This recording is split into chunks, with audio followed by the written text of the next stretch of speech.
আসসালামু আলাইকুম সবাইকে। সিলেটের বহুল আলোচিত মেহমান রেস্টুরেন্টের ফুড রিভিউ নিয়ে চলে এলাম।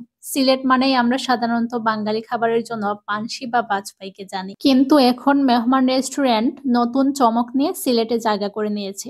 অনেকের ভালো মন্দ রিভিউ এর ভিড়ে আজকে আমার মন্তব্য শেয়ার করছি। চলেন আগে রেস্টুরেন্টটা ঘুরে আসি।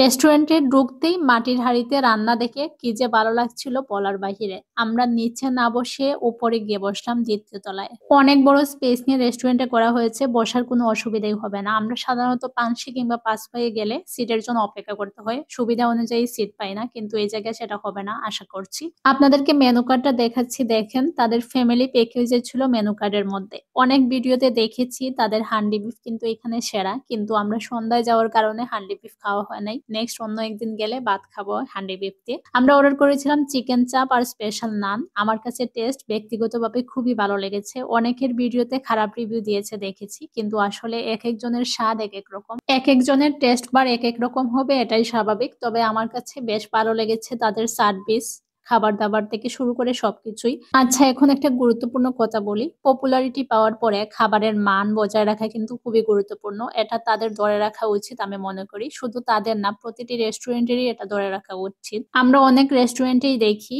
অনেক পপুলারিটি পায় প্রথম প্রথম খোলার পরে, কিন্তু এটা আর ধরে রাখে না, যার কারণে আর মানটা থাকে না আগের মতো। যাই হোক, এটা অবশ্যই আমি আশা করি তারা এদিকে খেয়াল রাখবে। খাওয়া দাওয়া শেষ করে চলে গেলাম আমি তাদের ওয়াশরুমটা দেখার জন্য। খুবই সুন্দর ছিল ওয়াশরুমটা এবং খুবই ক্লিন ছিল।